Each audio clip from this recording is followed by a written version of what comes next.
Welcome back, everybody. Sam's Army Match Week 10/11. And we got a lot to talk about this week. We're going to start out with the Premier League, focusing on some title contending struggles and break up the tricky trees. Hot topic, we will talk about Expos 2.0 potentially in MLS. Halftime is a 26.3 mile related weekly what if and a TBD compliment corner as always. Around the world, we got a hit it and quit it MLS minute. Mitch suggested changing that up to hit it and spit it minute, but we're spitters are quitters, and we're not all about that. So we'll keep it hit and quit it minute, and must-watch Champions League, because that's back this week, and we'll round out with stoppage time with Ivan Toney's best bets and everyone's favorite segment, GOAWs.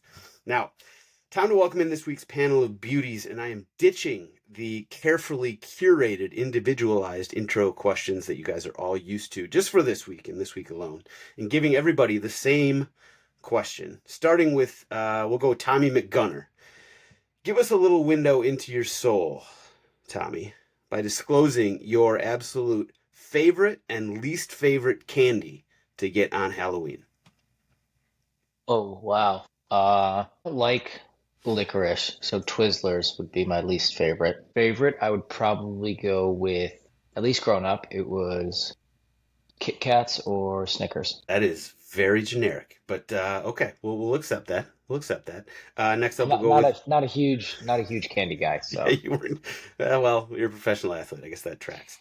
Mitchell Goulet, aka Overtime Mitch. What do you got for us here, Mitch? Ooh. This is like far more personal than the questions you usually ask. I know. Reese's are quite safe. Again, I'm giving you a lot of we're giving you a lot of generic answers, but you really can't go wrong with Reese's. I think they're in a tier of their own when it comes to candy. And then least favorite candy, I don't like gummy stuff. Like anything gummy, really. Apart from Sour Patch watermelons, which are elite, overall, like I'm chocolate over gummy candies 8 days a week. So Okay. And is Reese's, that and is then that the fruit? You're not really a fruit kind of guy, like your chocolate over I like fruit, or is it the gummy no, element? it's the gummy. I don't like the texture of a gummy. Okay, so like Jolly Ranchers. Yeah, ugh. I don't know. Yes, but Jolly no. Ranchers, it's take it or leave it. Those taste like you're licking the bottom of a factory floor. Oh, Tyler. Tyler Terrence needs an intro. Where are you going with this? So I while they were doing theirs, I was like placing myself in like 8-year-old Tyler's shoes. Whereas like right now, I think my answer would be Reese's peanut butter cups are like my favorite. Chocolate candy, Sour Patch Kids are like my goat of all goats. Like I still ever like I have like a family size bag of Sour Patch Kids that just sits in the top shelf, and like usually past 8 o'clock, I'll just walk by there once every night and just like grab a handful, and that's like my snack for the night. But 8-year-old Tyler, I was a fiend for blow pops. Like I loved blow pops for whatever reason. Uh, If you got the you know candy, what? you got the gums, you got sort of the two for one there. I can get that. I hear Yeah, you. and the little snicker between all of you for that, based on 8-year-old Tyler liking blow pops is just so uncalled for, and all of you can, shove your P Diddy where the sun don't shine. All right, it's not necessary. I tried to hide it. I didn't do a very good job. Listen, I hear you guys on all that. I would go favorites. I'd probably go at this point. I'd say probably Sour Patch. When I was a little kid, I was probably Butterfinger, and I'd probably go Twizzler. Oh, no, I go Almond Joy. Almond Joy. Anything with like the coconut in there, Mounds or Almond Joy. Fuck, no, I'm out. I'm 100% Yeah, out I on didn't Horribly even get Twizzlers. the worst. underrated. Yeah, Almond Joy by far is the worst. You're Yeah, a horrible human being if you're going out of your way at the grocery store to like give that to kids. You hate fun. You're a communist, probably. I only know one person who likes it. It's my mother-in-law. So I won't talk too much trash about it. But yeah, Does she that's a listen? trashy pick. That's a trashy pick. She what's that? She listened Does to the she pod. listen to the pod? Oh God, no. God, no. No. But if I said something bad, it might come back through the grapevine. Oh, it would get out. Yeah, yeah. Yeah, you gotta watch yourself here. All right, we will head to the Premier League, where this past weekend, May has cemented the possibility that we got a legitimate title race on our hands this season. I say that because all three of the so-called title challengers, or favorites anyway, conceded first on Saturday. So that's a little fun fact for you. A more relevant fact is that Arsenal and City went on to lose to Newcastle and Bournemouth, respectively, while Liverpool did bounce back and ended up beating Brighton. So those were kind of the obviously the highest profile results. We also had some other games. Spurs, terrible first 45, but bounced back strong in the second half to hang a ugly number on Aston Villa. We had sneaky Nottingham Forest bearing drunk bum West Ham, who we've talked about many times, and the United Chelsea biannual draw, which happens every time. But let's start with you, Tom Stradamus. It's been a few weeks since you've been on. Which of these results would you call the most interesting? I'd probably go Bournemouth and City. I don't necessarily think Arsenal's done well at Newcastle in the past 3 or 4 years, so I'm not really surprised by that. Don't find that interesting. Bournemouth stringing off 3 consecutive results against City, Arsenal, and Villa.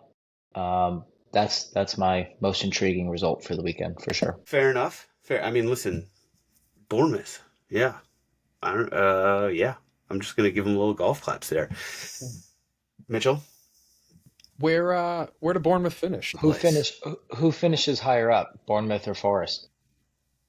Forest for sure. At this, really? Yeah.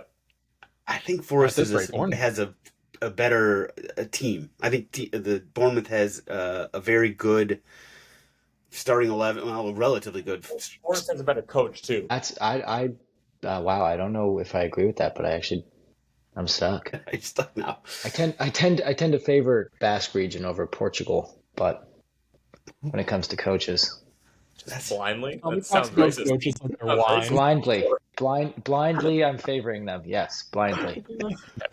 Just based on their overall track record, I'm blindly favoring them. Okay.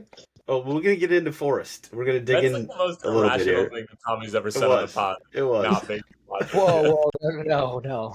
You can't say blindly favoring a Basque country or Catalan coach is irrational in the current No, the landscape of soccer because owners do the same thing. That's true. that doesn't make it right. That goes back to our conversation before we started recording about that generation of human beings, and you're proving my point even further. Just because the Fair. decision makers are doing something doesn't mean that they're not horrendously wrong at every stop that they're making. Which is a total shot across my bow, even though I'm not one of the decision makers. But I'll let it pass this time.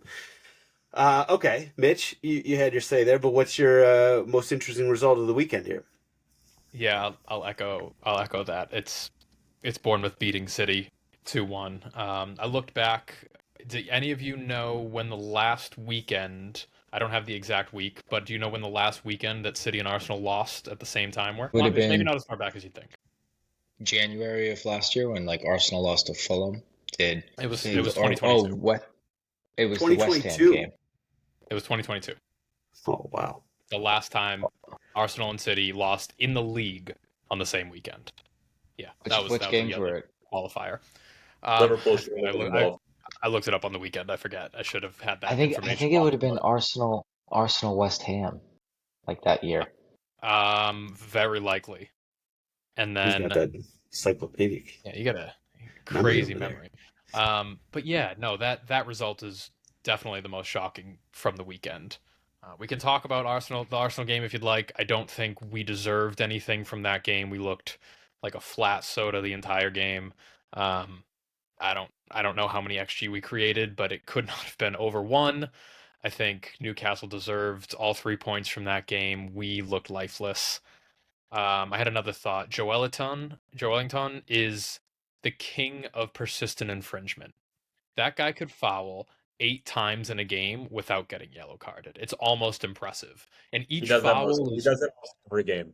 Almost every it's game. incredible. And each Yeah. time it's almost like do we give him a card for this? No, I suppose it's not quite yellow worthy. But once you add them all up at the end of the game, you're like, oh yeah, no, he was a dirty bastard the entire game. Crazy. It's a thought that I have every time I watch Newcastle. So and it's just echoed this week. But yeah, that was a really, really upsetting 90 minutes of football to watch as an Arsenal fan. That was the worst Arsenal performance I've seen in years. Like, just across the board. You guys didn't have anything going for you. Lackluster. And even after going down early, which obviously Mikey had some sort of take on that I can't remember what he said. It's like your mentality of going down. We're too comfortable playing up that we need to kind of sharpen up the mentality and go down early and fight back. That was not the case. What a spin zone attempt on that one. But I mean, the thing what stands out about City and Bournemouth is the fact that we sort of think of Bournemouth as being bottom half team. But if you look at Newcastle's results and where they're at right now, it's not like they came in on fire by any stretch of the imagination. That was their first win in 6 games. Right. Yeah. So the fact that they did put that win together is I always think notable. So which result, Tyler? Which wouldn't you have? I mean, I appreciate the efforts of the Arsenal contingency here to just try to shy away from any attention for the Gunners. Mitch at least did acknowledge that they suck. No, Yeah, yeah, we're gonna- Tommy tried to. I'm not acknowledging it. Yeah, you might be, but you definitely downplayed it.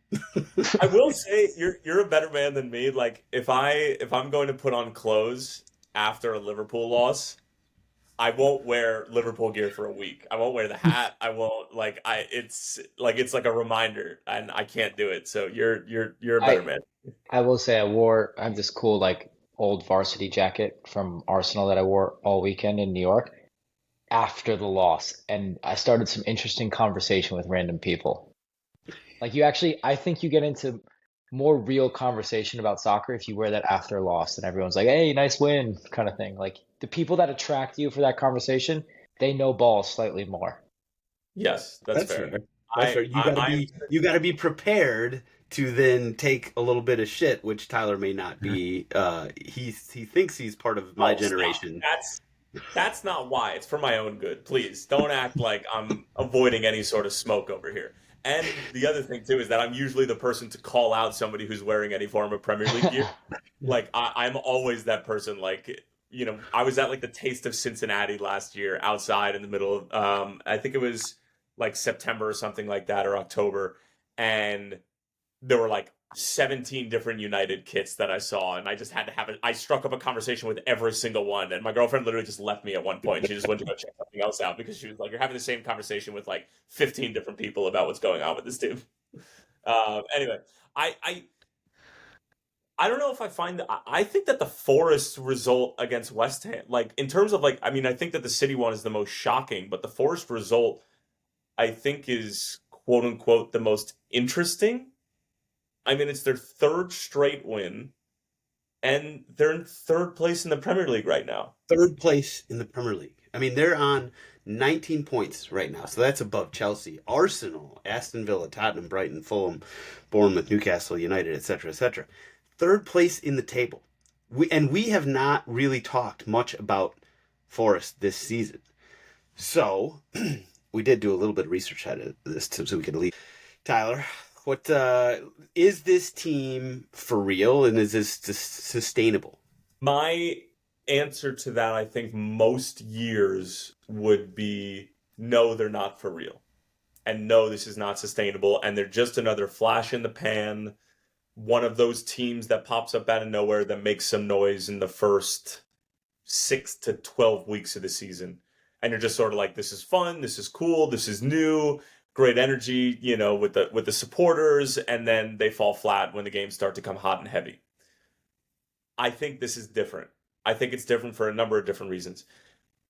Look across their starting 11 from this weekend, and you have solid rejects from big clubs, whether it be Callum Hudson-Odoi, Anthony Elanga. I've always thought that Morgan Gibbs-White is a tremendous playmaker in the Premier League. I would love to have him on my team. And then you have a Chris Wood, 32-year-old who is in the form of his life. And I don't want to get too dramatic, but this is a little Leicester-y right now in terms of some scrap together pieces, some misfit toys. And the other thing too that I was thinking about while I was doing my research on this and just wrapping my head around what this season is looking like so far. I think that with all of the games that have been coming hot and heavy for the bigger clubs that are in Champions League, Europa League, even Conference League, what is this, the second or the third year in a row of Conference League? This adds up over time. This isn't like a one season at a time.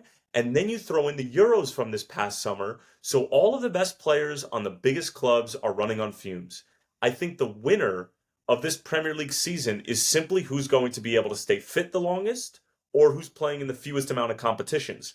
And Forest now have been knocked out of the Carabao Cup, and all they have to do is stay relatively healthy and win the games that they're supposed to win. They might find themselves in a Champions League spot. They might even just, challenge at some point in time, because I guarantee you Liverpool is going to get bitten by the injury bug harder than they already have been at this point in time, because it's just not sustainable in this day and age, especially coming off of the major tournaments this summer. So I think that this Forest thing is a little bit more legit than people might be giving it credit for right now. It's not just week 10, 11, 12, like, oh, they're here. I actually think that they're a really good team, and I think they're really well coached, despite where Nuno Espirito Santo might be from. I have my biases on Nuno in this one, but listen, he's obviously doing a good job with Forest right now. Does Forest have, one of the things about Leicester is that we look back after the season and we're like, wow, okay, and it maybe took a couple seasons, but like N'Golo Kante came out of nowhere to be just an incredible player. Do they have guys on that level? Is Chris Wood like Jamie Vardy from 6-8 years ago level? He's a different forward, which I think very different. Yeah, entirely different profile. But which could hurt them, but then they have the athleticism out of Alanga, Hudson-Odoi, Gibbs-White. I think Gibbs-White could play consistent minutes at any Big Six club. He's done it for a couple years, young, very direct attacker, and the other guys have been at that level, and now, for whatever reason, and if you look at both of those guys, they were at Big Six clubs that were in complete shambles and had no structure, no identity, and they just kind of got lost in the shuffle of having 7 to 8 guys in the same position. It's not that they're bad players or couldn't make it at a Big Six club.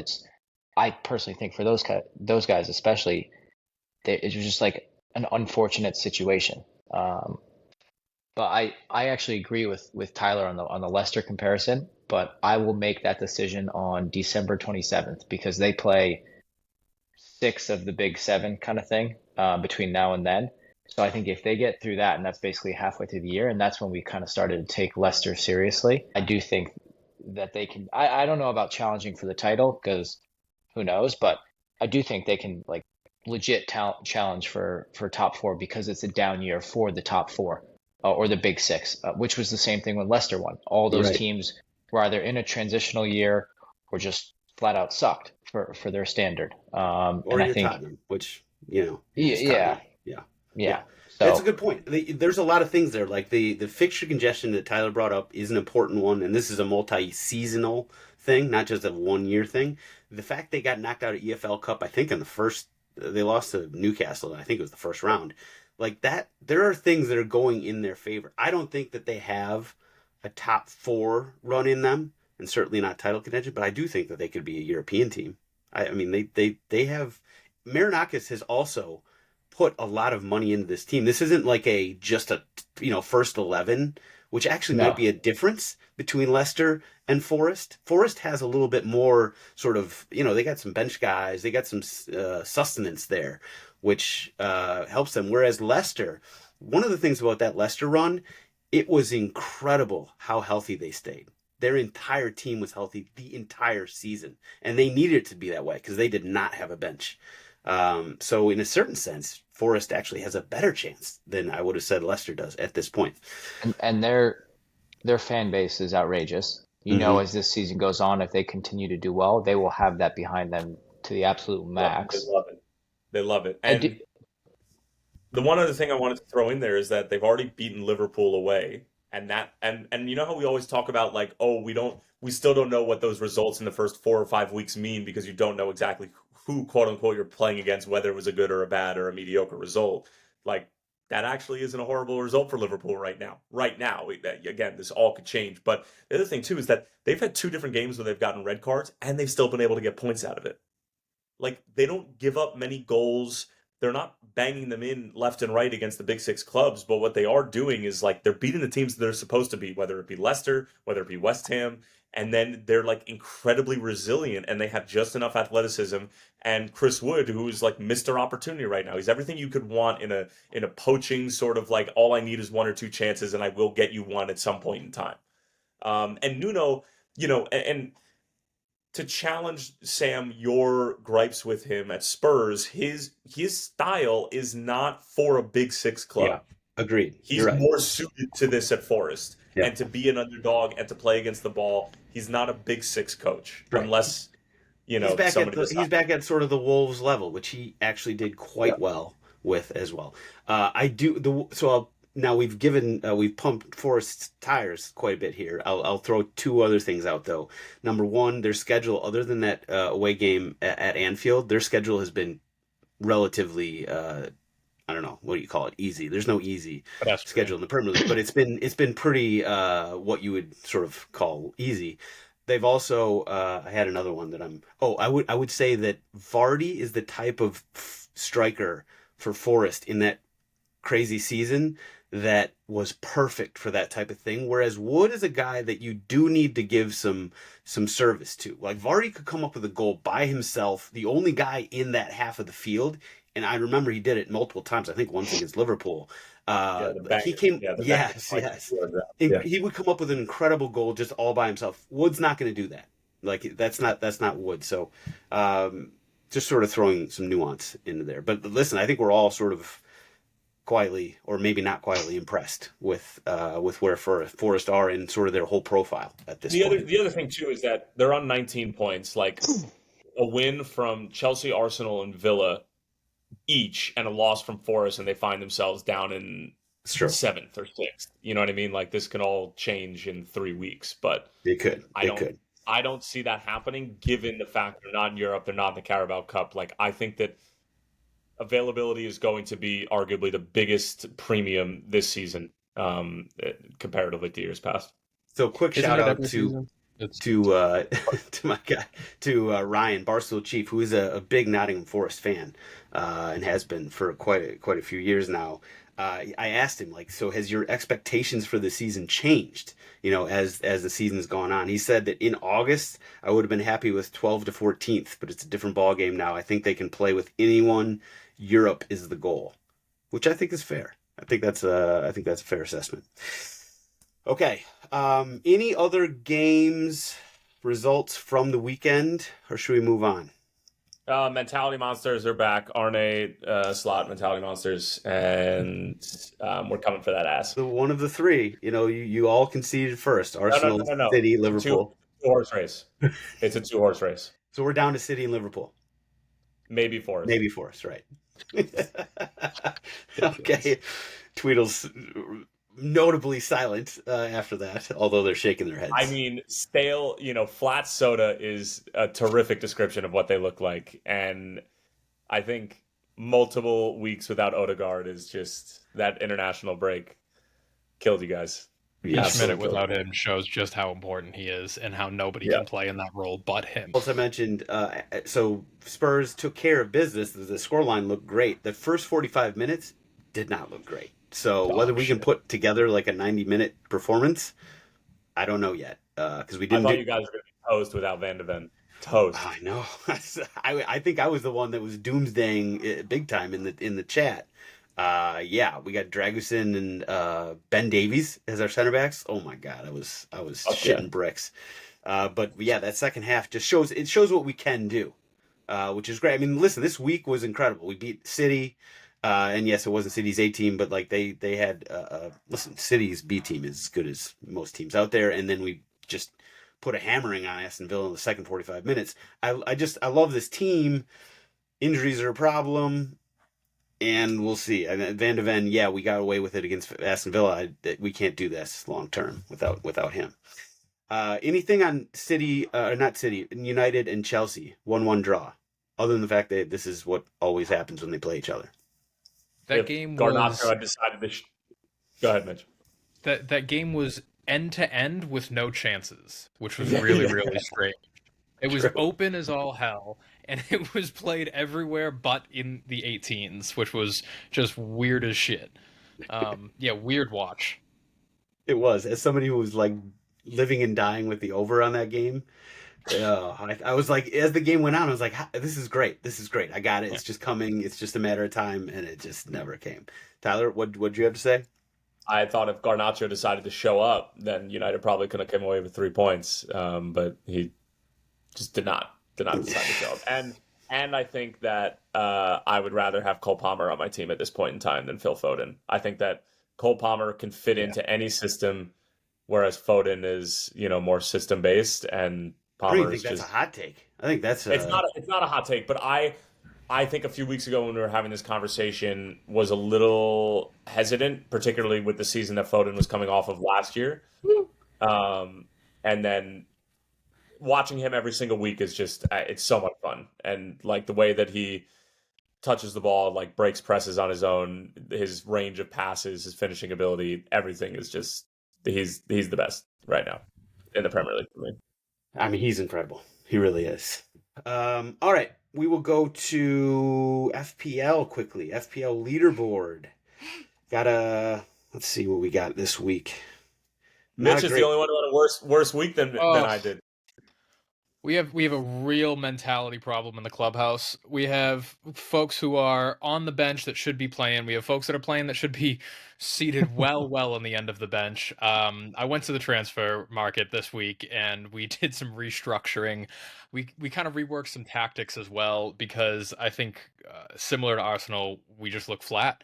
We were playing a 4-4-2. Now we've switched to a 4-3-3, and I think that's going to take us just to a different level. On the counter in particular, and I'm expecting Mbeumo to keep up his unbelievable form given his price. I like Brendan Johnson. That was a good pickup from me. Anthony Robinson's the best defender for your money in the league, and Erling Haaland continues to be a flop of an FPL player this season. Since I've bought him, I think he's only scored 1 goal. That's on you. And since That's I've gotten rid entirely of Mateta and Mohamed Salah, they've gone off immediately.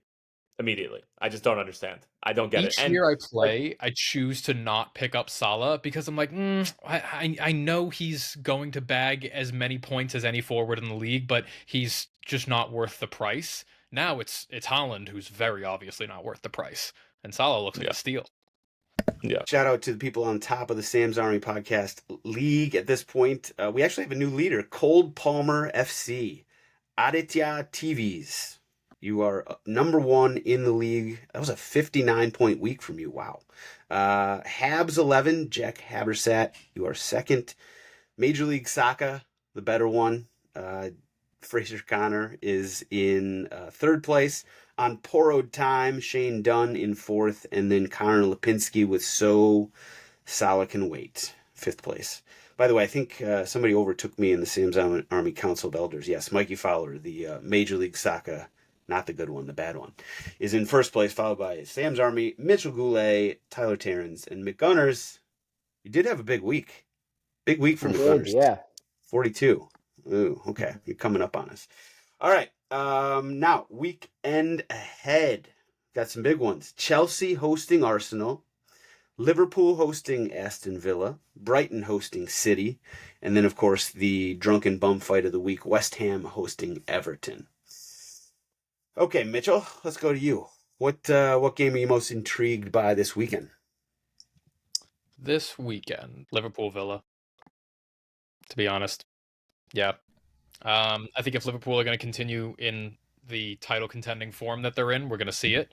Villa took a bit of a dip against you guys. Like you said, they looked the better side in the first 45, but second 45, you kind of blew their doors off. And I think this game is going to be really open and fun. And selfishly, I have just picked up Salah on FPL, so I'm hoping he, has a warm welcome to the squad. I thought long and hard about that, making that my overtrain pick of the week for the day. Liverpool still scares me. They can slow it down and win 2-0 against anybody. So I'm a little nervous about that, but it should be a good game. Tyler, which game are you watching? I mean, I think Arsenal, Chelsea. Obviously Villa, Liverpool.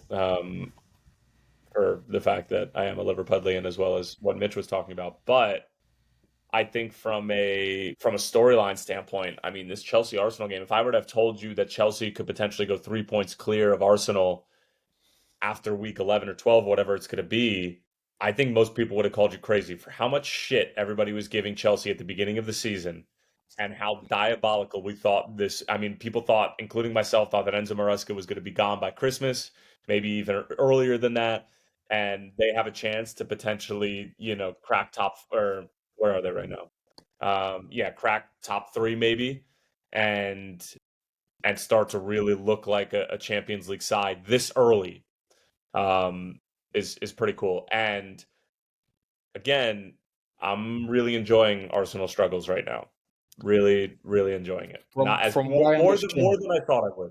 More than I thought I would. appreciate that. Yeah, no that'll need to come back around, apologize. don't you worry. From Yeah, what I your understand, boy Mikey said that after my Instagram post this weekend too. And as soon as he said that, I think Liverpool scored 2 goals. So I think you should let me do me, and you Tweedle should worry about your own bullshit, okay? I've Because kind of stayed on the sidelines for all of this. That was Mikey's deal, playing kind of fast all the and loose people with the to soccer like gods spit in there. the face of the reverse, Yeah. reverse jinx gods. Mikey was the one that said, "That's crazy. That's crazy."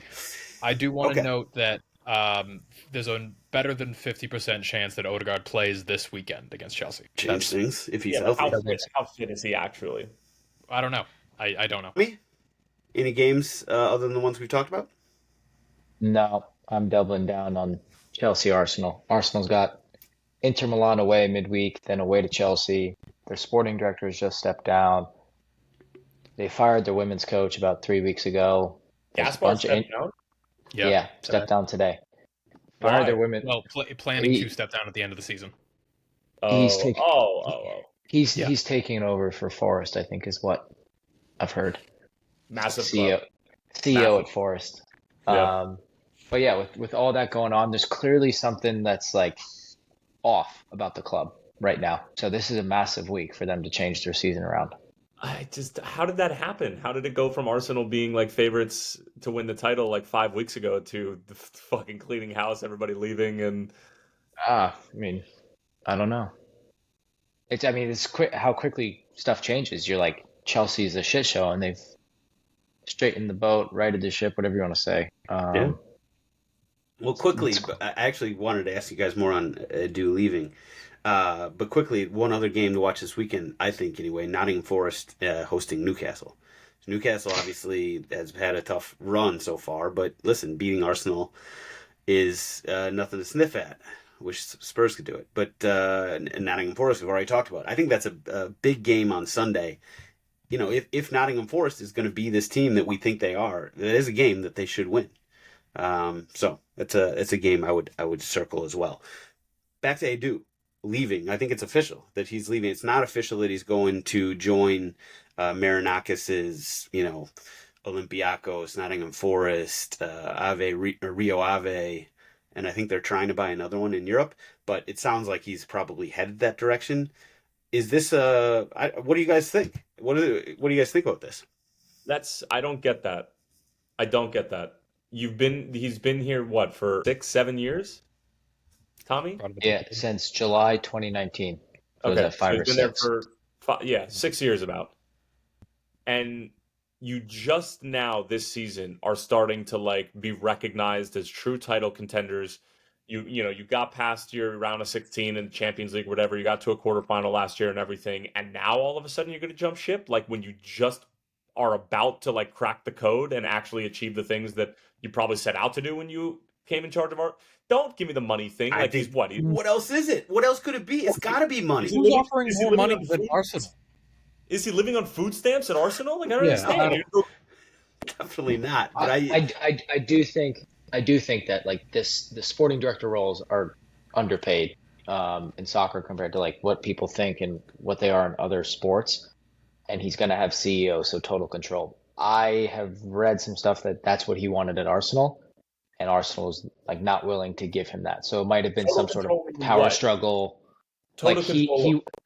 he would be CEO and like oversee kind of the whole club on their day-to-day operations, which he sees the recruitment and sporting side for, I think, both men's and women's and academy currently, but he wanted the whole He operations. wanted the business side. See, to me, that's fascinating because you look at MLS, most guys or females, whatever, do not want the business side too. There's very few who want something to do with that. I think that's the only way he could have gone and like earned more money.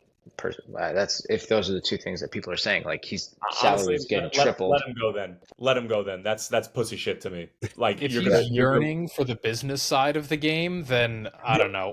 But you know, these are all reports. These are all reports. You know how sometimes those are incredibly wrong. So speculative. Maybe we should say that they're wrong because they're coming out and saying he wants the business side. That's how we know they're wrong. Sure. I mean, in the statement that was released, he was, had nothing but high praise for the club. Obviously, you're not going to release a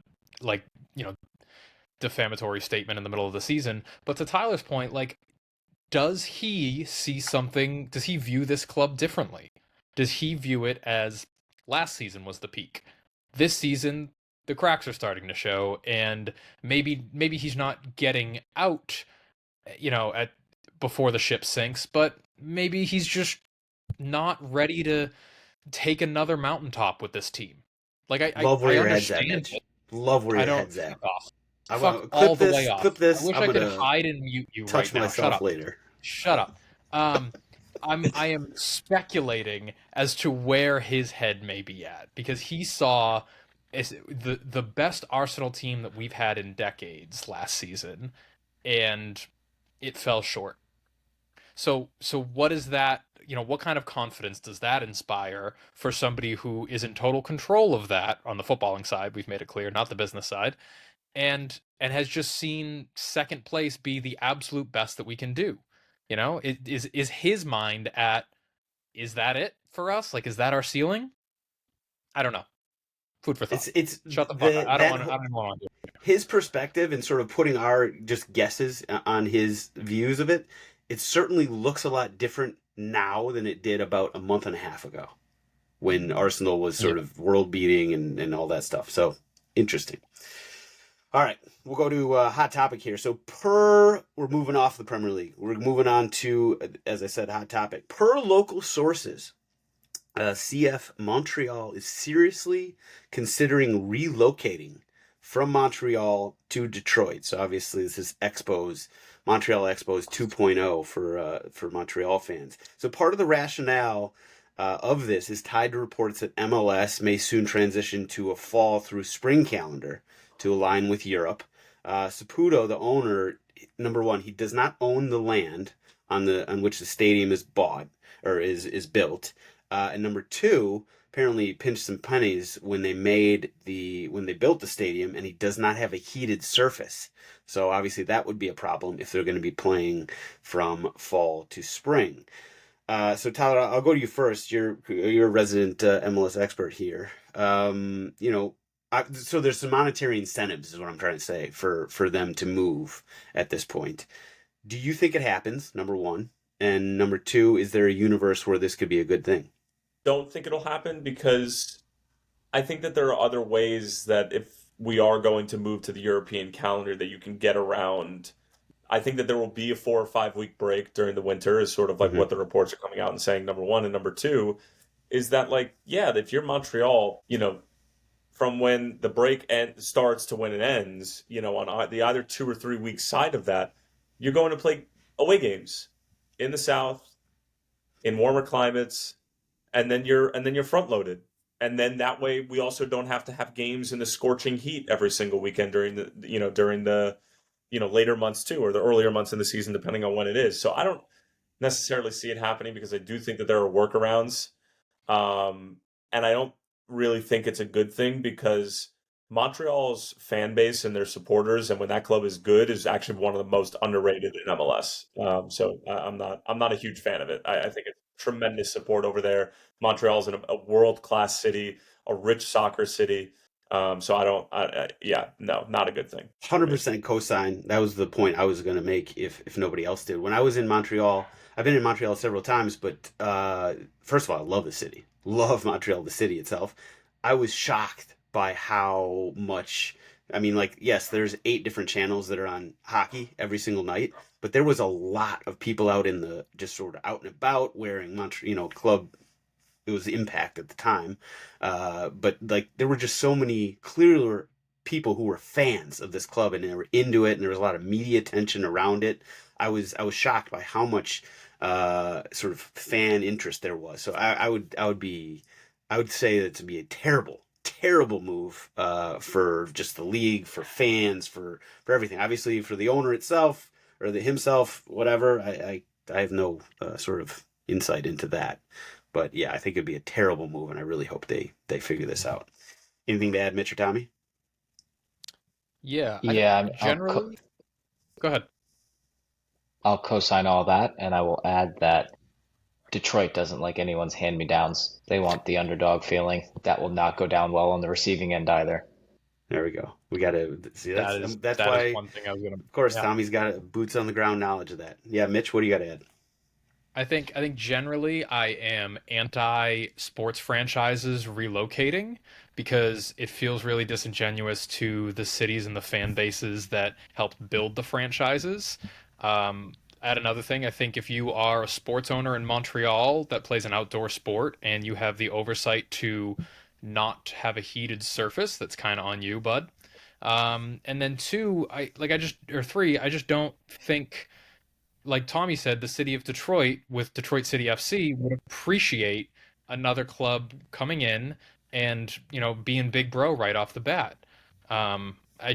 It all feels really gross and capitalist to me when a franchise relocates, and I'm always going to be against that. All right, we'll move on to what do we got? Halftime. Halftime is up next, where of course, we'll start out with Weekly What If, and shout out to Tommy McCabe who came up with this one. So, what if you were running the NYC Marathon and you have to beat one athlete, meaning non-goalkeeper, from your beloved club? Who is it, and what's your race tactic or strategy for winning? Great question, Tommy. I feel like you must have an answer ready to go for this one, so we'll go to you. Yes, I am going with one of the left backs of Kieran Tierney or Zinchenko, and my race tactic is to just finish the race because there's a very good chance they'll pull up with a calf injury. You could throw Tomiyasu in there too, but I think all three will have a calf injury and I'll be okay. That's fair. I think that would probably be my strategy as well. Just hope for injury. Like, I don't know how you can make them. Maybe take them out the night before and have some libations, something. Because I'm gonna have to probably be walking part of that marathon at this point.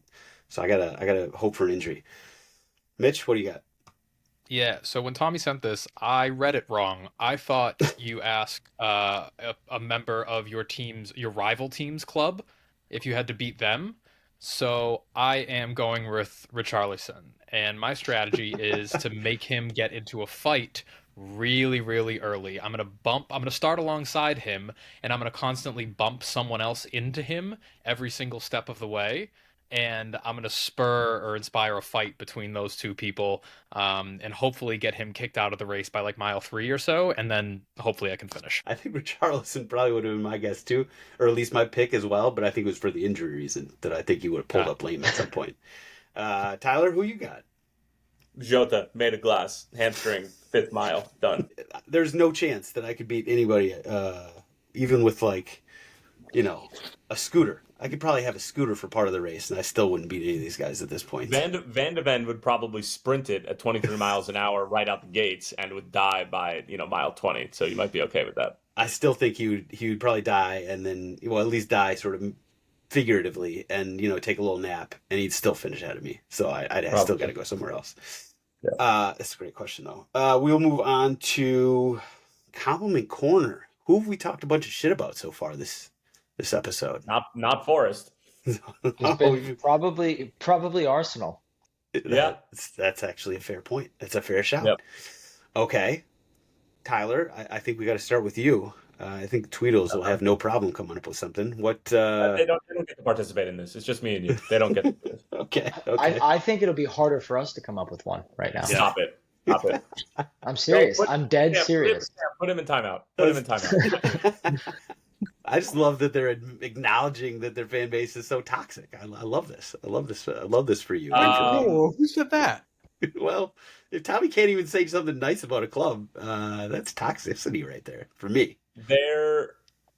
Their stadium and their supporters are louder than I thought they were going to be. It's a nice one one. of the worst experiences of your life when you went to yeah. Well, now keep in mind that my only two experiences at the Emirates were a bad night against Manchester City back in 2012 when Lucas Podolski scored the lone goal for Arsenal, and they got a red card inside of the first 10 minutes, and it was just bad Arsenal days, really bad Arsenal days. And then this one against Liverpool, but we went from Anfield 3 days later to the Emirates, and all of my buddies and I were looking at each other, and we were like, Anfield was better, but not by a ton. So that is that's my argument. All right, fair enough. Compliment, I have a legitimate compliment as well. I mean, I could go in all sort of different directions. First of all, I've actually admitted to being a huge Thierry Henry fan, which may sort of be a bad thing to say as a Spurs fan, but I will give this to Arsenal. You guys have stood behind your managers. And this, I don't mean this to your fan base necessarily. I mean to your ownership. Your ownership has stood behind your managers, given them the time that they needed. I'm specifically talking about Arteta at this point. They gave him the time when there were so many people that were, Arteta out, he sucks, blah, blah, blah. They gave him the time to put a team together that, was in his image and whatever. And it's worked out. It's worked out pretty well, and I think there's something to be said for that. Other clubs could take some notes on that. I think people are way too quick about firing managers. I like the fact that Arsenal, the front office anyway, stood behind Arteta, gave him the time that he needed, and I think it worked out. So that was actually a heartfelt compliment. Mitch, Tommy, any quick ones? I mean, you guys could probably go on for hours and hours. I think we have the best looking fans. I think we have the best looking organization as a whole. I'm going to mute it. I'm going to mute you now. What do you want us to Move on. Okay. Tommy doesn't even get a chance. No chance for Tommy. Mine was going to be much more simple than that. I really like the historic Adidas fashion collaborations. Okay. As a fan, I think they have some of the more fashionable releases. All right. Yep. Fair. Went off on a nice direction. All right, round the world time. We know where we're starting. The Minuteman himself, not the hit it and quit it, not hit it and spit it minute. No, how to hit it and quit it minute from Mr. Tyler Terrence himself. Playoff edition. What do we got here? All right, so we're going to start in the Queen City, not the one that I live in, but the one down south, more towards the East Coast. That's Charlotte, of course. And they actually played to a 0-0 draw against Orlando City after they lost down in Orlando last week, and they come away with a 3-1 win in penalties. You heard that correctly. Orlando City only converted one of their penalties. Christian Colina probably sealing his fate as the goalkeeper of the year in Major League Soccer in 2024. And we will head back to Central Florida for a do-or-die Game 3, everybody's favorite 4 words in sports. All right, let's head to a mile high in Commerce City, Colorado, and LA Galaxy. And if we were doing this over an aggregate, then it would be 9-1. Yes, 9-1 Galaxy over the course of 2 games. Ricky Pooch and company just absolutely putting the Rapids out of their misery for a 2024 that a lot of people didn't expect in terms of where they got in Leagues Cup and some of the results. But at the end of the day, they get absolutely trounced in the first round of the postseason. Galaxy moving on to the conference semifinals. All right, let's head over to the Big Apple. And this game was played at, I believe it was at Citi Field, NYCFC and FC Cincinnati, and NYCFC in a must-win situation, and they get the job done. 3-1 is the final score. Nick Cushing and company, they force a Game 3 that's going to be played at TQL Stadium, about 25 minutes down the road from yours truly, and I will be on the call for that Game 3 between FC Cincinnati and NYCFC as well. Going to be a bouncing atmosphere in a must-win scenario. All right, Now let's head over to the biggest game, arguably, whether it be Major League Soccer standpoint or anybody's standpoint. Atlanta United hosting Lionel Messi in front of 70,000 at Mercedes-Benz Stadium. And wouldn't you know it, Atlanta United in the final minute of the game get a game winner from Jean De Silva, and Atlanta out of nowhere force a game 3. Although I will say I kind of told you so that Atlanta were going to steal one at Mercedes-Benz on turf, and we will head back to South Florida for a do-or-die game 3. Again, everybody's favorite game 3 or do-or-die scenario in all of sports. It's not game 7 in basketball, it's not game 7 in the World Series, but it is do-or-die scenario in round 1 of the postseason. And then, of course, we go to single elimination because it's MLS, and that's what we do. All right, let's head over to Minnesota United, where they play host to RSL. Minnesota won game 1, so then they would be able to head home with a clinching scenario. Joseph Rosales with the lone goal for Minnesota United. RSL found a goal as well. 1-1 is the final score after 90 minutes, and Minnesota come away victors 3-1. Some horrendous penalties. That was the theme of the penalty kick shootouts in this sort of third match, or second match day, if you will, of the best of 3 series. And Dane St. Clair makes a couple of huge saves, gives the Vince Carter "it's over" after making one of the saves before his team even converted the game-winning penalty. But they do so. Sang-Bin Jong, the South Korean youth international, sends Minnesota United into a conference semifinal. First ever home win at Allianz Field for Minnesota United. And after doing 17 games in Minnesota this year, I wasn't there to call that game. Go figure that one out. All right, so then let's go over to Harrison, New Jersey, between Red Bulls and Columbus. This is a must-win for the Crew. Yes, must-win for for Wilfred Nancy and the defending champions Columbus Crew. A wild game, a poor play from Patrick Schulte at the near post. The 90 minutes finishes 2-2, and then you head into what was probably the most bizarre and horrendously taken penalty kick situation from both teams in this shootout. Both teams had chances to win the game from their own spot. Both teams had it saved by either Carlos Coronel or, of course, Patrick Schulte from the Columbus Crew. It went 8 rounds, but it finished 5-4 in favor of the New York Red Bulls. And Daniel Edelman, Warren, New Jersey's own, only Tommy McCabe and I are going to understand that reference. They come away with the 5-4 win in penalties and the biggest upset so far, unless Atlanta is able to pull it off against Atlanta United. And Rebels are moving on to the conference semifinals, where they will await the winner of NYCFC and FC Cincinnati. We might just have ourselves a little Hudson River Derby for a conference semifinal. How delicious would that be? All right, let's head over to Texas. Houston Dynamo backs up against the wall against the Seattle Sounders after they lost in penalty kick shootout in Seattle last weekend. And Hector Herrera, I believe it was midway through the second half, gave the referee the old hawk to and spit at the referee after a call that he didn't like. And the Seattle Sounders score what they thought was going to be the go-ahead and winning goal, but Houston would find an own goal through, I believe it was one of the roll-downs. I think it was Alex. And then it finished 1-1 after 90 minutes, and then Seattle would win it in penalties by a score of 7-6. What was Hector Herrera thinking? And Houston Dynamo season comes to a really, really disappointing end after they give Seattle all that they can handle over the course of 2 games. But Seattle do have a goal-scoring problem right now. They just cannot find the back of the net. But as we know about them, best defensive team in Major League Soccer. All right, final game of this match day for Major League Soccer that took place over the course of 3 days. You go figure that one out. And it happened north of the border of BC Place, Vancouver. 3-0 winners over LAFC, and we are headed back to the City of Angels for a game 3. So we've got 1, 2, 3, 4 game 3s for Major League Soccer on Apple TV, as Don Garber is just loving every single minute of this round 1 best of 3 series. And if you're Apple TV, you're digging it as well. And don't forget, you can still head to Apple TV and get your subscription. I think it's free at this point in time, or it's like 99 cents. The money goes directly into my pocket, so just do it if you haven't done it already. And that would do it for match day number 2 in this best of 3 series in Major League Soccer.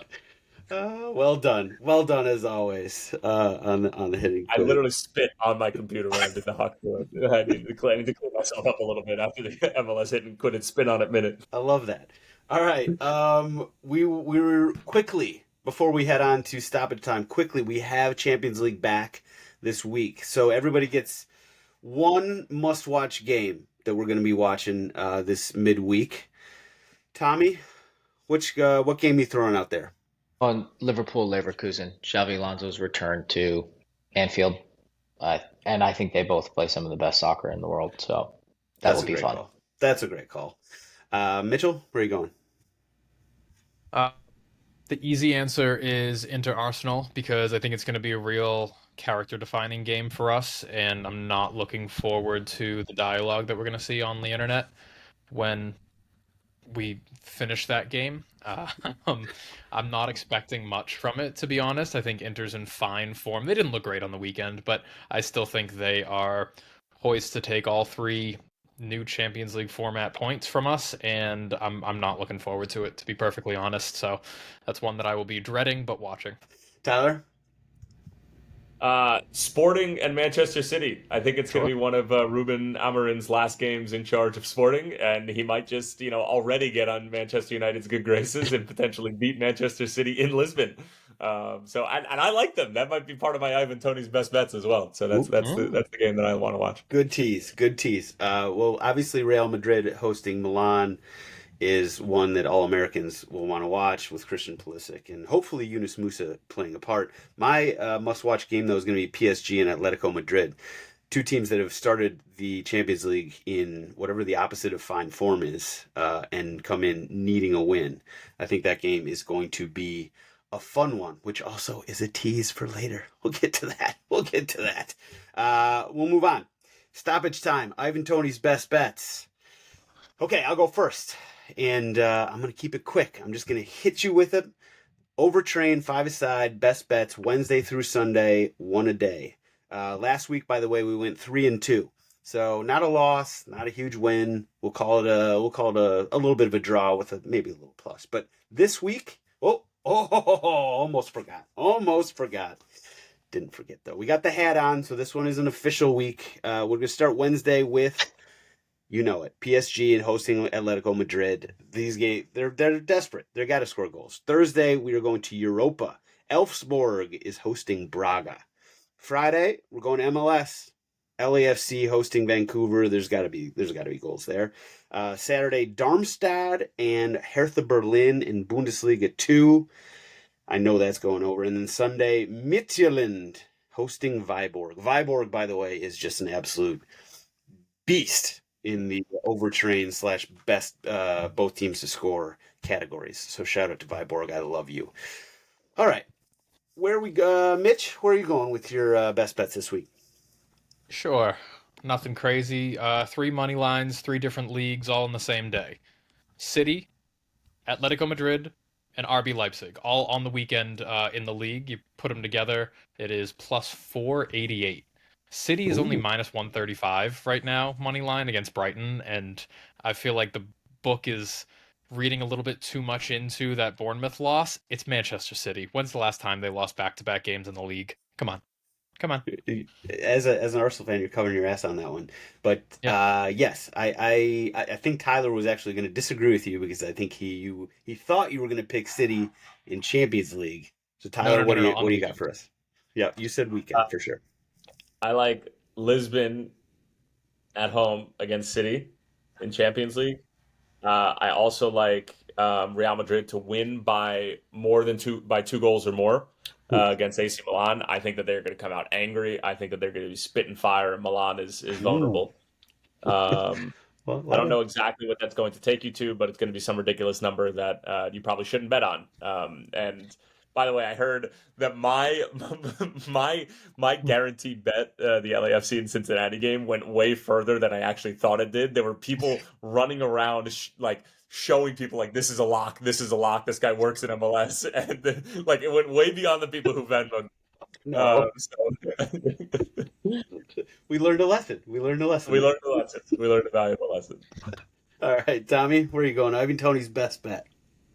I'm going straight and only to Champions League. I think this is the best slate of Champions League all year, if not in a long ass time. So I'm just going to give you a bunch of games with a winner and just kind of spitball from there. Bologna, Monaco, Celtic, Leipzig, Lille, Juve, tie, Liverpool, Leverkusen,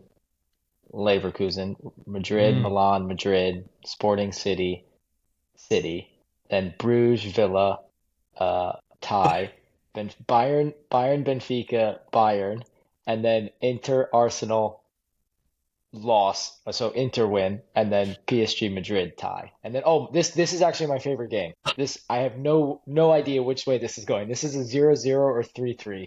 Stuttgart, Atalanta. Yeah. 3-3 together. 3-3. You would be a billionaire if you put $1. I didn't know where to go with this. I'm all these games are unreal. I don't know which ones to watch, Can and you tell me what app that you're using where you can do the prop 0-0 or 3-3? I mean, I thought this was Ivan Toney's best bets. I didn't know it was just like I'm going to give my half-assed, half-hearted Ivan prediction. Toney's general Dude. concept of a bet. anytime I do shit like this, it's spitball. So Nostradamus had to make an appearance on a rare occasion, and this is his rare That was occasion. the worst Ivan Toney's best bets we've ever had by far. I loved Dude, it. but He there's just so kept many, going. there's so many good games. I just read off the Of course, schedule. nobody cares. Just pick a couple. Parlay. You can't like. At least you should have said that was a parlay. He just kept going. I'm going to go back and listen to this. I'm actually maybe going to bet every single one of those and see how it comes out, because I feel like, listen, Nostradamus, you doubt him at your peril. I'll give him that much. All right, hat's gone. That thing turns the degrees up about 15 Fahrenheit in this room when I put that on. Okay. Obviously, everybody's favorite segment of the week, every week, Go Is Time. I got several, but I don't want to take anybody else's. So, Tyler, where are we going first on the Go Is this week? Hector Herrera, Houston's own Hawk Tua. If it wasn't clear, he spit at the ref after a bad call. What are we doing? You would He never was already do that. a yellow, right? Or he got a yellow for. Right, he got a doesn't yellow even on. matter. Doesn't matter. Yeah. You would have never done that at Atletico Madrid. You'd have never done that on a Champions League night. Like, what are we doing? Come on. In a VAR era as well. Like, just, Yeah. I mean, come on. Um, Worst discipline, Dynamo or Arsenal?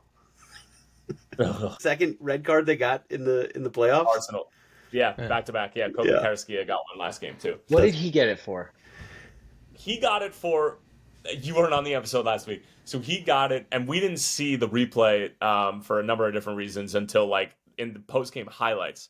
But Joao Paulo got tripped up. No, Joao Paulo tripped somebody from Houston going in the other direction on a counter.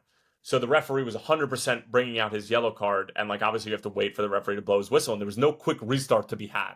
Jackson Reagan just casually picks up the ball 15 yards away from where the play had actually happened, where the ball squirted out, and Karaskia tries to start ripping it out of his hands like he's going to try to put it down and play quickly when there's no quick restart to be had. And then he starts a mass confrontation and basically a riot erupts, and he starts throwing hands and stuff like that. And he catches Alba Rusnak in the throat by accident when you start to use your hands. And he got a red card for it after VAR looked at it. It was so dumb. It was beyond dumb.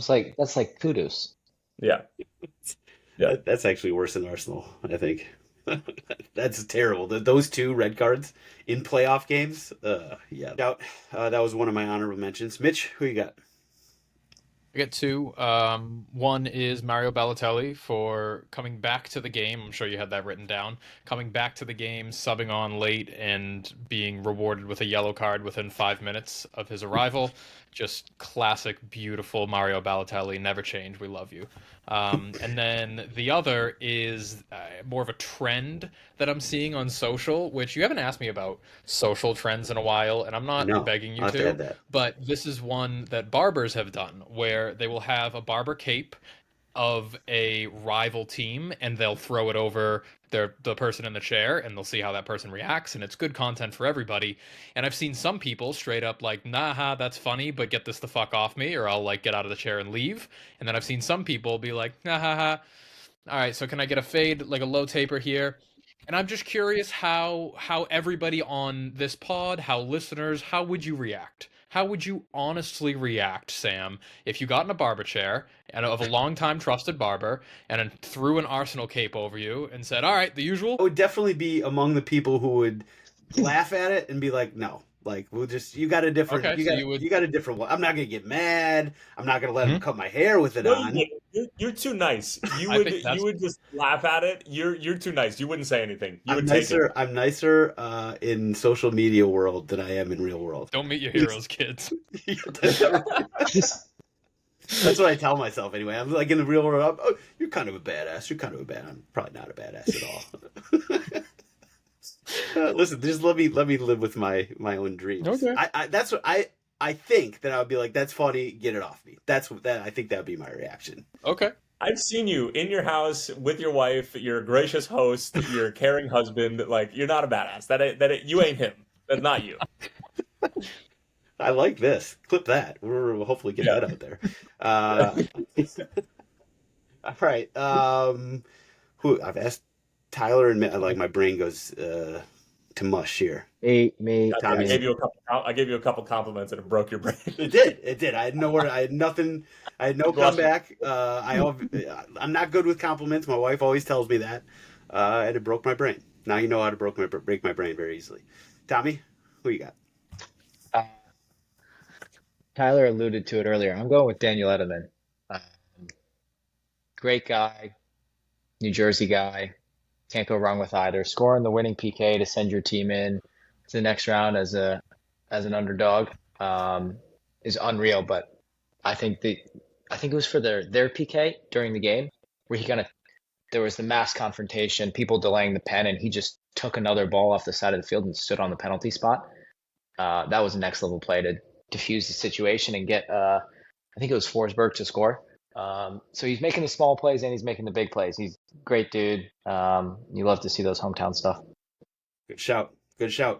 I will go. I was thinking about Hector Herrera with Hawk Tua. I was also thinking about Jose Mourinho, but listen, he could be a go pretty much every week. But with his like late knee slide and then basically going on like a post game rant, just absolutely shitting on Turkish soccer. What, Tyler?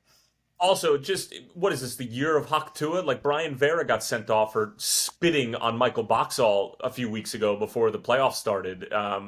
The central defender from RSL. Like everybody just decided to start spitting on people again. Like this is like the 1950s. Like I don't understand. Like why is this a thing now? In the world with VAR as well, there is 0% chance you're getting away with it. It's crazy. It's crazy. I don't know. Sam's generation was spitting on people in the schoolyard. Bunch of spitters. I can't believe it. We're all quitters over here, I guess. All right, so I'm not going to give it to Jose, even though he could obviously get it every week. I'm going to give it to Fulham's Harry Wilson, who scored not one but two last gasp goals for Fulham, including one off his ass and one off his shoulder to beat Brentford just as we were basically starting taping today. The crazy brace, a game that Fulham was just like, they were knocking on the door for basically 90 minutes, and they just couldn't find a goal. And then they got two, one off his ass, one off his shoulder. So shout out to Harry Wilson on that one. You're the goal this week. All right, everybody. Tyler, Tommy, Mitchell, thank you guys.